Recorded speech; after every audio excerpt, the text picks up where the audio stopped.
നമ്മൾ മണർക്കാട് മാർത്താ മറിയം യാക്കോബായ സുറിയാനി പള്ളിയിലെ കാഴ്ചകളിലേക്ക് പോകാം. ഗോകുൽ രമേശ് നമുക്കൊപ്പം ചേരുന്നുണ്ട്. ഗോകുൽ, അവിടെ കുരിശിന്റെ വഴി യാത്ര ആരംഭിച്ചിട്ടുണ്ടോ? ഇത് നിലവിൽ കുരിശിന്റെ വഴി ചടങ്ങില്ല, പകരം പ്രദക്ഷിണ ചടങ്ങാണ് മണർകാട് പള്ളിയിലുള്ളത്. യാക്കോബായ പള്ളി ആയതുകൊണ്ട് തന്നെ പ്രദക്ഷിണ ചടങ്ങുകളാണ് ഇവർക്ക് ആചാരപരമായിട്ട് ഇവർ നടത്തുന്നുണ്ടാവുക. എന്തായാലും നിലവിൽ നമ്മളിപ്പോൾ നിൽക്കുന്നത് മണർകാട് സെന്റ് മേരീസ് കത്തീഡ്രൽ പള്ളിയിലാണ്. ആഗോള മരിയൻ തീർത്ഥാടന കേന്ദ്രം കൂടിയിട്ടാണ് ഈ പള്ളി.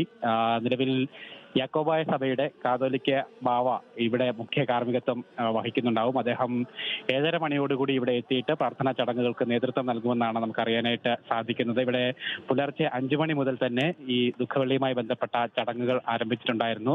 രാവിലെ പ്രഭാത പ്രാർത്ഥന കഴിഞ്ഞു. ഇനി 7:30 മണിക്ക് 3-ാം മണി നമസ്കാരത്തോടു കൂടിയിട്ടായിരിക്കും കാതോലിക്ക ബാവ കാർമ്മികനാകുന്ന ചടങ്ങുകളൊക്കെ തന്നെ തുടങ്ങുന്നുണ്ടാവുക. അതിനുശേഷം 8:30 മണിയോടുകൂടി പ്രദക്ഷിണം ആരംഭിക്കും. പള്ളിക്കുള്ളിൽ പ്രദക്ഷിണമാണ് 8:30 മണിക്ക് നടക്കുന്നത്. തുടർന്ന് 9 മണിക്ക് മധ്യാഹ്ന നമസ്കാരം, 10 മണിക്കാണ് പ്രസംഗം, 10:30 9-ാം മണി നമസ്കാരവും 11:30 സ്ലീബ നമസ്കാരവും സ്ലീബ ആഘോഷവും പ്രദക്ഷിണം. അതോടൊപ്പം തന്നെ അതിനുശേഷമായിരിക്കും കുരിശ് കുമ്പിടിയിൽ ചടങ്ങും ചൊറുക്ക നൽകൽ ചടങ്ങും അതിനുശേഷമായിരിക്കും നടക്കുന്നുണ്ടാവുക. 12:30 കബറടക്ക ശുശ്രൂഷയും സമാപന ചടങ്ങുകളും ഒക്കെ തന്നെ നടക്കും. വൈകിട്ട് 5 മണിയോട് കൂടി സന്ധ്യാപ്രാർത്ഥനയോട് കൂടിയിട്ടായിരിക്കും ദുഃഖവെള്ളിയുടെ ചടങ്ങുകൾ, ശുശ്രൂഷാപരമായിട്ടുള്ള ചടങ്ങുകളൊക്കെ തന്നെ പൂർത്തിയാകുന്നുണ്ടാവുക. എന്തായാലും വിശ്വാസികളൊക്കെ തന്നെ രാവിലെ മുതൽ തന്നെ ഈ ചടങ്ങുകളുടെ ഭാഗമായി ഇങ്ങോട്ടേക്ക് എത്തിച്ചേർന്നുകൊണ്ടിരിക്കുകയും ചെയ്യുന്നുണ്ട്. ഒപ്പം കാതോലിക്ക ബാവയുടെ വാക്കുകൾക്ക് അല്ലെങ്കിൽ ദുഃഖവെള്ളി സന്ദേശത്തിനും അവർക്ക് കാത്തിരിക്കുകയാണ്. എന്തായാലും 10:30 മണിയോടുകൂടി കാതോലിക്ക ബാവ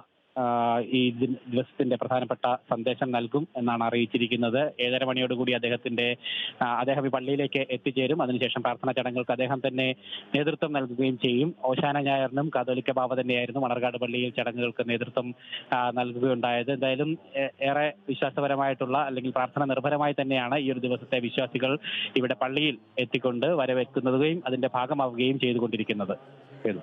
ശരി ഗോകുൽ, മണർക്കാട് പള്ളിയിലെ കാഴ്ചകളാണ് നമ്മൾ കണ്ടത്. ഗോകുലാണ് വിവരങ്ങൾ നൽകിയത്. കാൽവരിക്കുന്നിൽ അണികളാൽ തറയ്ക്കപ്പെട്ട് കുരിശിൽ മാനവരാശിക്കായി ജീവൻ അർപ്പിച്ച ക്രിസ്തുദേവന്റെ ഓർമ്മയ്ക്കായാണ് ലോകമെമ്പാടുമുള്ള ക്രൈസ്തവർ ഇന്നിപ്പോൾ ദുഃഖവെള്ളി ആചരിച്ചുകൊണ്ടിരിക്കുന്നത്. മാനവരാശിയുടെ പാപത്തിന് പ്രായശ്ചിത്തമായാണ് ക്രിസ്തു കഴുമരത്തിലേറിയത്. കുരിശ് ചുമന്ന് താൻ ഗാഗുൽത്താ മല കയറിയതെല്ലാം മനുഷ്യരാശിയുടെ രക്ഷയ്ക്ക് വേണ്ടിയായിരുന്നു. പാപങ്ങൾ സ്വയം ഏറ്റെടുത്ത് യേശു മുൾക്കിരീടം ചൂടി ചാട്ടവാറടി കൊണ്ട് 136 കിലോമീറ്ററോളം തൂക്കമുണ്ടായിരുന്ന കുരിശ് ചുമന്നതിൻ്റെ ഓർമ്മയ്ക്കായാണ് എല്ലാ വർഷവും ഇങ്ങനെ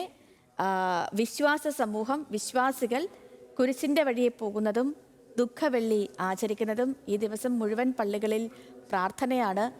വിശ്വാസികൾ ഉപവാസത്തോടു കൂടിയാണ് ഈ ദിവസം ആചരിക്കുന്നതും. കുരിശിൻ്റെ വഴിയുള്ള യാത്രയും ഉപവാസവും ഒക്കെയാണ്.